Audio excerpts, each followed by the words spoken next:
My wife's childhood guilt comes back to haunt us, literally. A ghostly presence from her past has followed us home, and now, chilling messages and eerie encounters reveal a dark secret she never told me. But the real terror? We're not just being haunted by a child's spirit.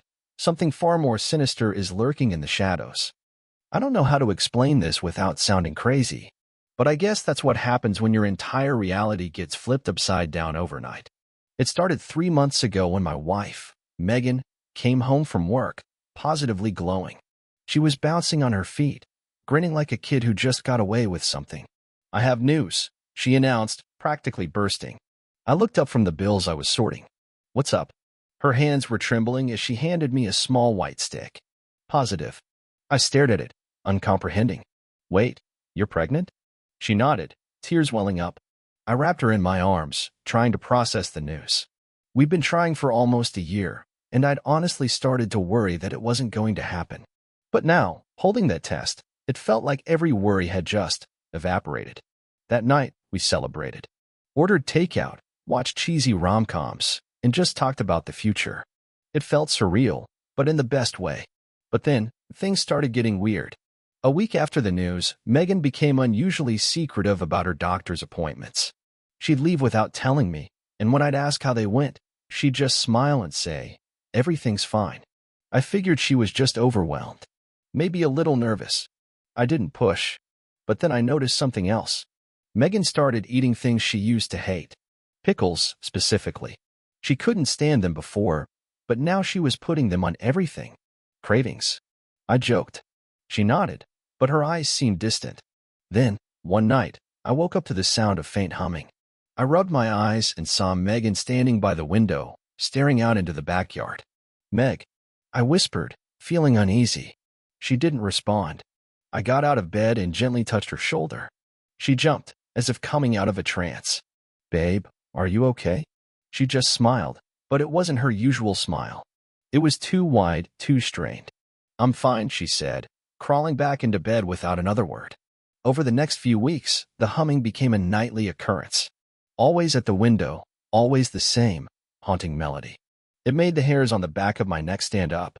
One morning, while Megan was at work, I decided to do some laundry.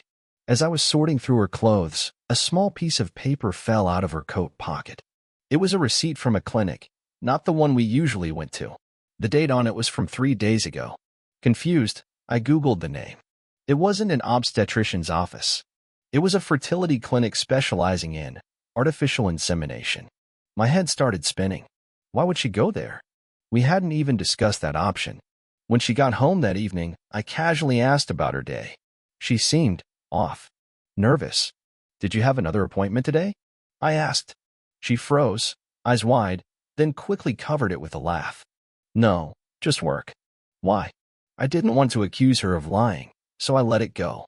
But that night, as she hummed by the window, I couldn't help but wonder, why would she lie about a fertility clinic visit? The next morning, I decided to follow her. I felt guilty, but I couldn't ignore the nagging feeling that something was wrong. She drove across town to a small park and sat on a bench, just staring at the playground. I waited, half expecting someone to meet her. But no one came. After about an hour, she pulled something from her bag, a tiny pair of baby shoes, and cradled them, humming softly. A knot formed in my stomach. What was she doing? Why here? When we got home, I confronted her. "Megan, I followed you today." Her face went pale. "I just needed some air," she whispered. "At a playground?" "With baby shoes." She bit her lip, tears brimming in her eyes. "I don't know," she admitted, voice trembling. "Sometimes I just feel drawn there. Like I'm supposed to be there." Before I could process that, she dropped the shoes and buried her face in her hands, sobbing. I don't know what's happening to me. I wrapped my arms around her, whispering reassurances, but inside, I was unraveling. That night, I couldn't sleep. The humming came back, louder this time. I pretended to be asleep as Megan slipped out of bed and walked to the window. When I heard the front door creak open, I forced myself to follow.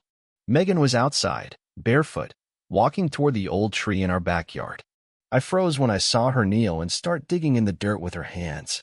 I rushed over, calling her name. "Megan, what are you doing?"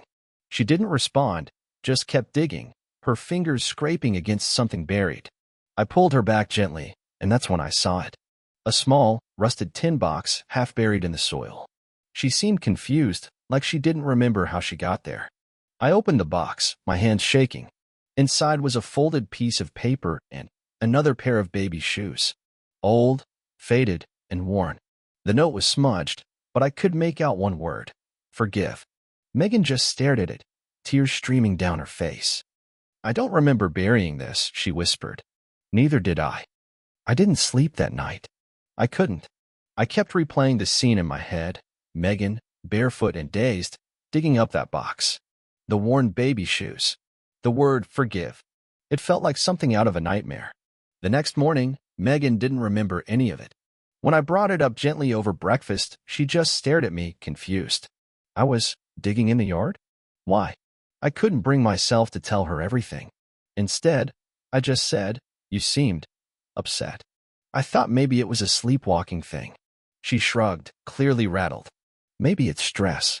The pregnancy, work. I don't know. After she left for work, I took another look at the box. The shoes were old, the leather cracked and faded. They didn't look like anything Megan would buy. The note was even stranger. The ink had bled from moisture, but the word forgive was still legible. Feeling uneasy, I decided to dig a little deeper, literally. I grabbed a shovel and started digging around the spot where we'd found the box. I was half hoping I'd find nothing, just rocks and roots. But a few feet down, I hit something solid. My heart pounded as I cleared the dirt away, revealing a small, rotting wooden crate. I pried it open and nearly dropped it when I saw what was inside. More shoes. Tiny, mismatched baby shoes. Some looked decades old. Others seemed newer. And at the bottom, wrapped in a damp cloth, was a faded photo of a little girl with dark, curly hair. She looked about 3 years old. I stared at the photo, trying to place her. She didn't look familiar. My gut twisted when I noticed something scrawled on the back. Forgive me, Mama. I couldn't make sense of it. Why would someone bury baby shoes in our yard? Who was the girl in the photo? Just then, Megan's car pulled up in the driveway. Panicked, I covered the hole and shoved the crate back into the ground. When she came inside, I tried to act normal, but I must have looked like I'd seen a ghost. What's wrong? She asked, eyebrows knitting together. Nothing, I lied. Just didn't sleep well. She seemed distant, distracted. I had a weird dream last night, she said, almost to herself. I froze. About what? She hesitated. A little girl. Dark hair. She was crying. My blood ran cold. Did she say anything? Megan looked up at me, eyes wide. She kept saying, I'm sorry, Mama. Please forgive me. I forced a smile, even though my heart was racing. Dreams are weird, I said, trying to sound casual. She just nodded, but I could tell she wasn't convinced. That night, I couldn't shake the feeling that I was being watched. Megan fell asleep quickly, but I lay awake, listening for the humming. When it finally started, I glanced at her, but she was still beside me, sound asleep. The sound wasn't coming from inside the house.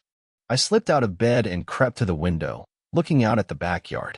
There, under the tree, a faint silhouette was digging. At first, I thought it was Megan, but as I squinted, I realized it was much smaller. A child. I blinked, and the figure was gone. I barely slept that night. When Megan woke up, I didn't tell her what I'd seen. I just couldn't.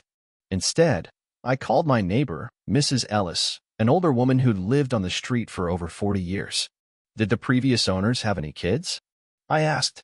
Mrs. Ellis hesitated. Before you moved in, yes. There was a young couple. They had a daughter. Sweet little thing. Tragic. What happened? My mouth went dry. What do you mean? She lowered her voice. The little girl, she drowned. In the pond at the back of the property. They moved away after that. Just couldn't bear it. I thanked her and hung up, my mind spinning. I didn't know what to do or say. The buried shoes. The photo. The humming. Was it possible that Megan was somehow connected to this little girl's spirit? That night, I tried to act normal, but Megan noticed my tension. Is everything okay? She asked, genuinely concerned. I almost told her. Almost. But how do you say, I think we're being haunted by a little girl who drowned in our yard? Instead, I just kissed her forehead and told her I loved her. She smiled, but there was a sadness in her eyes I couldn't shake. That night, the humming started again. This time, it was inside the house. I sat up, heart pounding, and saw Megan standing at the foot of the bed, eyes closed, humming the same eerie melody. "Megan," I whispered, touching her arm. Her eyes shot open, and she looked at me, terrified. "I didn't mean to hurt her," she whispered. "What?" She started sobbing, collapsing into my arms. I don't know why I'm saying that. I don't know what's happening to me. As I held her, I couldn't help but wonder if Megan was just a victim in this, or if something much darker was taking hold of her. The next morning, Megan seemed exhausted. Dark circles ringed her eyes, and she barely spoke over breakfast. I tried to comfort her, but she seemed distant, as if something had shifted between us overnight. After she left for work, I returned to the backyard, shovel in hand. I couldn't just leave those shoes buried. I needed answers. I unearthed the wooden crate again, my hand shaking as I pulled it free from the soil. I laid the shoes out on the patio, examining each pair carefully. Some looked ancient, barely held together by frayed laces, while others seemed almost new. The little photo of the girl still sat at the bottom of the crate, her hauntingly familiar eyes staring up at me. I was about to put everything back when something caught my attention, a small, folded piece of paper wedged between two pairs of shoes. I unfolded it, revealing a faded note written in childlike handwriting. "I didn't mean to make Mama cry. I'm sorry. I'll be good. Please forgive me." A chill ran down my spine. I had no idea who wrote the note, but the guilt pouring from those words felt overwhelming. I couldn't help but picture a scared little girl trying desperately to make things right. Just then, I heard footsteps behind me. I turned to see Megan standing on the patio, her face pale as a ghost. "What are you doing?" she whispered. I swallowed hard, unsure how much to reveal. I found these buried. I just needed to see them again." Her eyes locked onto the shoes, and for a moment, I thought I saw recognition flicker across her face. "Megan, do you remember anything about these?" She hesitated, then slowly shook her head. "No, but they make me feel sad. Like I did something terrible." Her words sent a shiver through me. "Did you write this?" I asked, holding up the note. She stared at it, then started trembling. "No, I don't think so." I reached out to hold her, but she pulled away, almost frantic. "I keep having these dreams," she whispered. "The little girl, she's crying, and I'm trying to comfort her, but she won't stop. I feel like it's my fault." I didn't know how to respond. "Megan, do you think this could be connected to the girl who drowned?" She blinked at me, confused. "What girl?" I hesitated. "I talked to Mrs. Ellis. She said the family who lived here before us had a daughter who drowned in the pond. Maybe that's why." Megan cut me off, shaking her head violently. "No. Stop. I don't want to hear it." She went inside, leaving me alone with the shoes and that heartbreaking note. I could feel the unease growing, like the house itself was holding its breath. That night, Megan was restless again. She tossed and turned, mumbling in her sleep. I stayed awake, waiting for the humming to start, but it didn't come. Instead, around 3 a.m., Megan sat up suddenly, eyes wide and terrified. "She's in the room," she whispered. My heart pounded. "Who's in the room?" Megan's gaze shifted to the corner, where the shadows seemed unnaturally thick. "The little girl. She's just standing there, crying. She keeps saying, 'Please, Mama, don't leave me.'" I switched on the bedside lamp, illuminating the empty corner. Nothing was there. "Megan, it's just a dream. There's no one here." But she wasn't listening. Tears streamed down her face, and she kept whispering, "I'm so sorry. I'm so sorry." I didn't know what to do. I held her until she fell back asleep, but I didn't close my eyes. The next morning, Megan seemed more herself, but distant. I decided to dig deeper, not into the yard, but into Megan's past. I couldn't shake the feeling that there was something I didn't know. I called Megan's sister, Rachel, hoping to get some insight. "Hey, Rachel," I began cautiously. "Can I ask you something about Megan's childhood?" Rachel hesitated. "Sure. What's going on? Did she ever talk about a little girl? Someone she might have known or lost?" There was a long silence. Actually, when Megan was about 6, she had an imaginary friend named Lily. She was obsessed with her, always talking to her, setting a place for her at the dinner table. My parents thought it was cute until Megan started saying Lily was mad at her. She'd cry at night, saying, "I'm sorry, Lily, please don't cry." One day, she just stopped talking about her. Wouldn't even say the name. I felt a chill. Do you know why she stopped? Rachel sighed. There was an accident. Megan fell into the pond at our grandparents' house. She almost drowned. After that, she never mentioned Lily again. I hung up, my mind racing. What if Lily wasn't just imaginary? What if something happened at night at the pond, something Megan couldn't remember or chose to forget? That evening, as the sun set, I found Megan sitting by the pond, knees drawn to her chest. "Hey," I said softly. She didn't look up. "I keep feeling like I did something awful," she whispered. I sat next to her, not sure what to say. "Maybe it's not about what you did," I offered. "Maybe it's about what you're afraid of." She finally looked at me, her eyes hollow. I keep hearing her voice. She says I left her behind, that I promised to stay with her. I wrapped an arm around her, trying to ignore the feeling that we weren't alone. "Megan, we'll figure this out.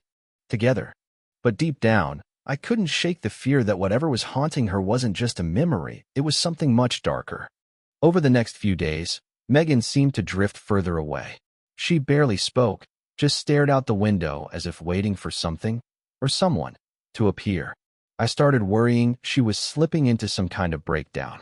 One night, after Megan had fallen asleep, I decided to go back to the backyard. I couldn't shake the feeling that the key to everything was buried out there. Not just the shoes, but whatever memory Megan had buried along with them. I grabbed the flashlight and headed to the spot where I'd found the crate. I dug deeper this time, pulling up chunks of earth, my hands blistering against the shovel's handle. I was about to give up when the shovel struck something solid. I cleared away the dirt, revealing another crate, smaller and more worn than the first. I lifted it out and pried open the rusty hinges. Inside was a single, water-damaged photo album. My hands trembled as I opened it. The photos were old, some faded beyond recognition, but a few were still clear enough to make out. One picture showed a little girl, probably around 6, with curly blonde hair and a wide, innocent smile. She was holding a stuffed bear, and next to her was a woman who looked like a younger version of Megan's mother. I flipped through, and suddenly my breath caught. A photo of Megan as a child, standing next to the same girl. They were both wearing matching dresses, holding hands. The caption beneath read, "Megan and Lily, best friends forever." I felt a sick twist in my gut. Megan never mentioned a childhood friend named Lily. And why would the girl look so much like the one in the framed picture from the crate? As I flipped to the last page, I found a newspaper clipping. "Local girl drowns in tragic pond accident. Family devastated." My heart pounded as I read further. 6-year-old Lily Evans was found unresponsive in the water after wandering off during a family picnic. Her best friend, Megan, was the last to see her before she disappeared. I didn't even hear Megan approach until she whispered behind me, "What are you doing?" I spun around, the flashlight beam catching her wide, terrified eyes. "Megan, do you remember Lily?" She swallowed hard, her hands shaking. I keep seeing her, in my dreams, crying, asking why I left her." Tears streamed down her face. I thought she wasn't real. I thought I made her up. I took a deep breath, trying to piece it together. "You didn't make her up. She was real. Your friend. She drowned when you were 6. Megan stared at me as if I'd just slapped her. No, that's not right. She was imaginary. My parents said." She trailed off, her face contorting in confusion. "Maybe they just wanted to protect you," I suggested. "Maybe you blocked it out because it was too painful." She crumpled to the ground, sobbing. I knelt beside her, holding her as she shook. "Every night, I hear her voice," Megan choked out. "She's begging me to come back, to not leave her alone." Suddenly, the air around us grew colder. The wind picked up, rustling the leaves in an almost rhythmic pattern. I glanced toward the pond, where ripples moved across the water despite the stillness of the night. Then, clear as day, a child's giggle echoed from the darkness. I froze, my heart racing. Megan didn't seem to hear it, or maybe she was too lost in her grief. But I knew what I heard. I squeezed Megan's hand. "We need to figure out what happened," I whispered. She just nodded, lost in her own world of guilt and fear. The next day, I did some digging online. I found an archived news article from a local site. It confirmed the story. Lily Evans had drowned during a family picnic. Her parents never blamed Megan, but Megan's own recollection was hazy, and her family had tried to move on without discussing it. That night, I approached Megan cautiously. "There's something I need to tell you," I said. She looked up, her eyes hollow and tired. "I think Lily is still here. Maybe she's been here since that day." Megan didn't respond, just curled up tighter on the couch. "I know it sounds crazy, but what if she never left? What if your guilt kept her stuck?" Megan finally spoke, her voice barely audible.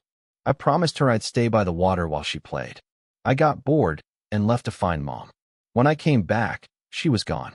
She buried her face in her hands. "It's my fault. I didn't know how to respond." My mind was racing. Was Lily's spirit really trapped here, held by Megan's unresolved guilt?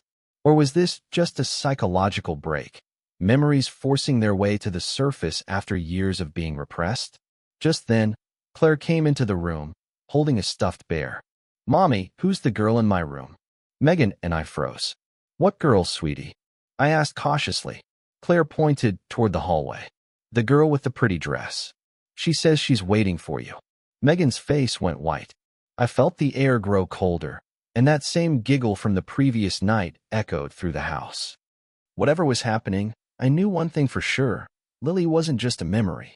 And she wasn't just a ghost. She was waiting. That night, Megan insisted Claire sleep in our room. I didn't argue. We barricaded ourselves in, every light on, barely speaking. Megan was too shaken to say much, and I was too terrified to bring up what Claire had said. Around midnight, I thought I heard footsteps in the hallway.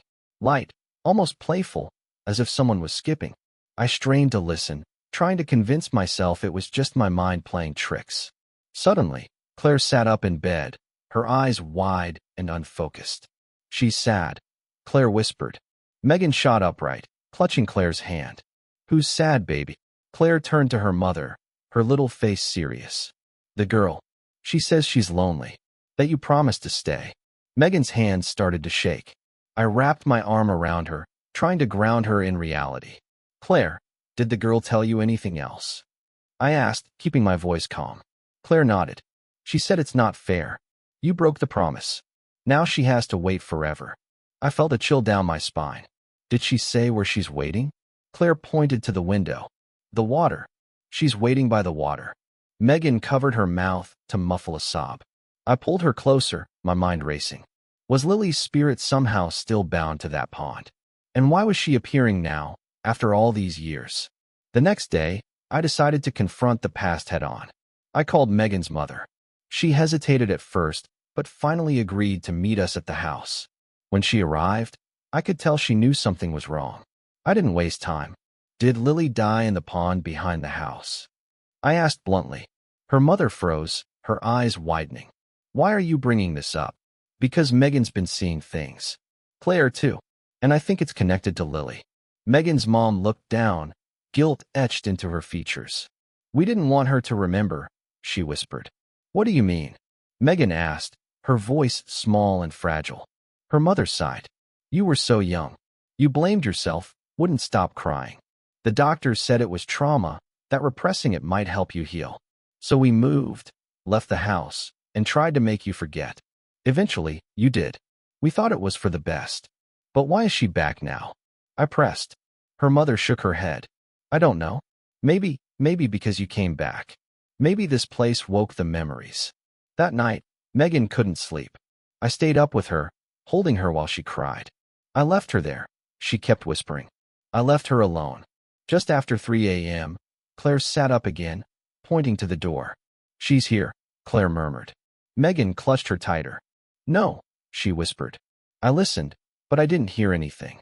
Still, a strange pressure filled the room, like the air itself was holding its breath. Then, suddenly, there was a soft tapping at the window. Just 3 light knocks. Megan buried her face in my shoulder, trembling. "Make it stop," she begged. I slowly approached the window, pulling back the curtain just a fraction.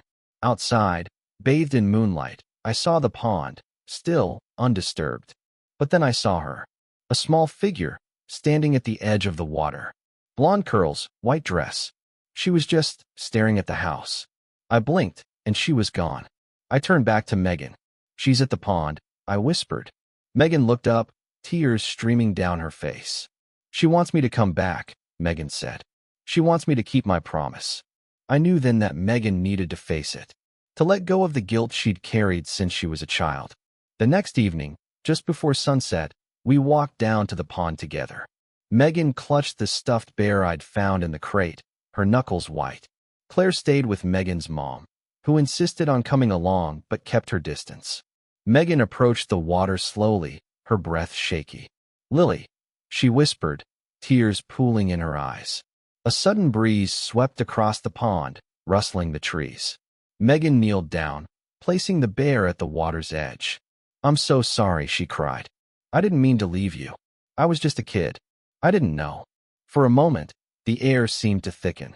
Then, as if in response, a ripple moved across the water, though nothing had touched it. I could have sworn I heard a faint giggle, but it could have just been the wind. Megan squeezed my hand, her shoulders relaxing for the first time in days. "I think she's gone," she whispered. I wanted to believe it. I wanted to believe that Lily had found peace. But as we turned to head back to the house, Claire's voice called out from behind us. "She's not gone, Mommy. She's just happy now. She knows you remember." We froze, looking back at Claire. "What do you mean, sweetie?" Megan asked. Claire smiled, pointing at the water. She said thank you for keeping the promise. Megan looked at me, her face a mixture of relief and sadness. I wrapped my arm around her, guiding her back toward the house. We didn't look back at the pond, but I couldn't shake the feeling that somewhere, just beyond the surface, Lily was finally at peace. Still, every now and then, I hear that soft giggle in the wind. And sometimes, late at night, I catch a glimpse of a little girl in a white dress at the edge of the pond, just watching. Maybe some promises never really break.